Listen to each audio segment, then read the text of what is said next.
मैंने दिल्ली प्रदेश कांग्रेस कमेटी के अध्यक्ष पद से इस्तीफा दिया है और मैं अपने तमाम कांग्रेस के कार्यकर्ताओं से मिलूंगा, बात करूंगा।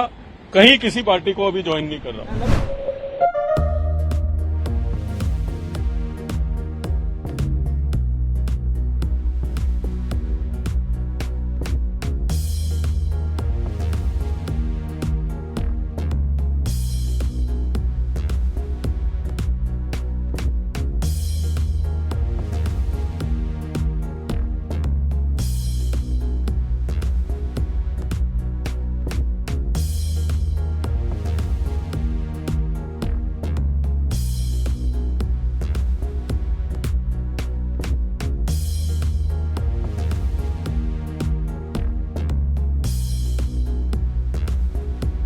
मैंने जो है प्रदेश कांग्रेस कमेटी के अध्यक्ष पद से इस्तीफा दिया था। उस इस्तीफे के बाद तमाम अपने साथियों से मैं मिला था। हजारों कांग्रेस कार्यकर्ता जो हम सब लोगों के साथ दिल्ली की 70 विधानसभाओं में जुड़े हुए हैं, उन तमाम लोगों ने कहा कि आपको घर नहीं बैठना है। मैंने ईमानदारी से फैसला सोचा था कि इस्तीफा देने के बाद घर बैठूंगा।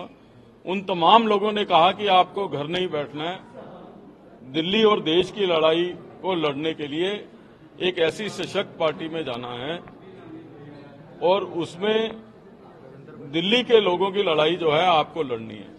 तो इसलिए हम तमाम साथियों ने, और हम केवल आज हम ये 5 साथी नहीं है, एक लंबा काफिला है जिन्होंने ये तय किया है।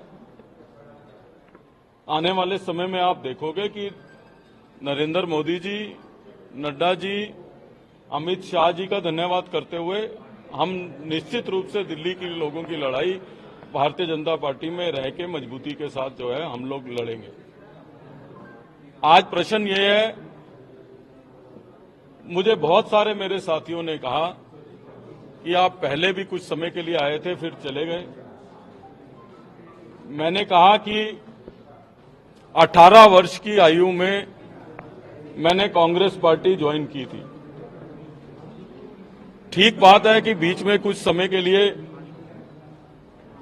मैं आया था और कुछ माह में वापस चला गया था, इसलिए कि 18 वर्ष में हमको ये बताया गया था कि इंदिरा जी ने एक भाषण किया था और कहा था कि मेरा खून का कतरा कतरा इस देश के लिए है। और आज अगर हम वापस आए हैं तो इसलिए आए हैं कि हमने भाषण सुना था कतरे कतरे का। आज कांग्रेस पार्टी कतरे कतरे से टुकड़े टुकड़े तक पहुंच गई है। इसलिए जो है हम लोगों ने फैसला किया कि देश के लिए कोई पार्टी अगर लड़ रही है तो हमको घर बैठने की बजाय उस पार्टी में अपना योगदान देना चाहिए, उस सशक्त नेतृत्व को मजबूत करना चाहिए। तो इसलिए जो है हम तमाम साथी, राजकुमार चौहान जी जो वर्षों तक जिन्होंने दिल्ली को नेतृत्व दिया, नसीब सिंह जी बहुत ही हमारे सीनियर लीडर हैं, नीरज बसोया जी, अमित मलिक जी, हम तमाम लोगों ने इमीडिएटली ज्वाइन करने का फैसला किया और बहुत सारे हमारे साथी आने वाले दिनों में आप ज्वाइन करते हुए देखेंगे। लवली जी, पार्टी हाईकमान ने आपसे बात की, आपकी नाराजगी दीपक बावरिया को लेकर की? देखिए, मैंने पिछले संडे को इस्तीफा दिया था, आज सैटरडे हो गया, तो इसलिए हमारे तमाम साथियों ने कहा कि जिन लोगों को ना अपनी पार्टी की चिंता है ना देश की चिंता है, हम आपको घर नहीं बैठने देंगे। और मैं धन्यवाद करना चाहता हूं प्रधानमंत्री जी का, राष्ट्रीय अध्यक्ष जी का, देश के गृह मंत्री जी का कि जिन्होंने मुझे अवसर दिया है। मेरे दोस्तों को, मेरे भाइयों को, मेरे बड़े भाई हैं सब, राजकुमार जी हैं, नसीब जी मेरे भाई हैं, नीरज बसोया, अमित मलिक छोटे भाई हैं, हम सब लोगों को अवसर दिया है कि हम जो है अपना अपना योगदान दे सकें। लवली जी, आपने टुकड़े टुकड़े की बात की, तो क्या नाराजगी कन्हैया के नॉमिनेशन की वजह से और बहुत सारे कारण हैं।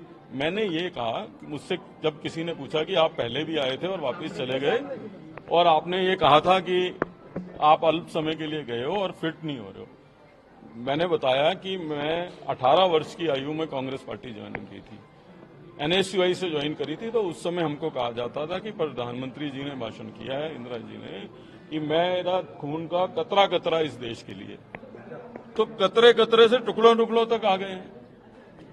तो ये मिसफिट तो हमें वहां होना ही है। और मैंने अपनी चिट्ठी में अनेकों कारण लिखे हैं, और आप देख लीजिए पिछले संडे को इस्तीफा दिया था और आज पूरा हफ्ता हो गया। तो जो अपने लोगों का ध्यान नहीं रख रहे, वो दिल्ली के लोगों का कैसे ध्यान रखेंगे? बात नहीं की इस बीच में। संडे से लेके आज तक किसी ने बात नहीं की। सर चुनाव लड़ेंगे आप, चुनाव लड़ने की मैं चुनाव, अगर मैं इसीलिए एक हफ्ता लगाया है कि किसी पद का लालच होता तो मैं प्रदेश कांग्रेस कमेटी के अध्यक्ष पद से ही इस्तीफा नहीं देता। टिकट की लालच होती तो टिकटें डिक्लेयर होने से पहले ज्वाइन करता। तो ये अपने आप बताता है कि हम किस तरीके की लड़ाई हम लोग सब साथी मिलकर लड़ रहे हैं। चुनाव लड़ने की कोई तैयारी नहीं। होती तो मैं टिकटों से पहले ज्वाइन करता, अब क्यों करता टिकटें अनाउंस होने के बाद नॉमिनेशन। धन्यवाद।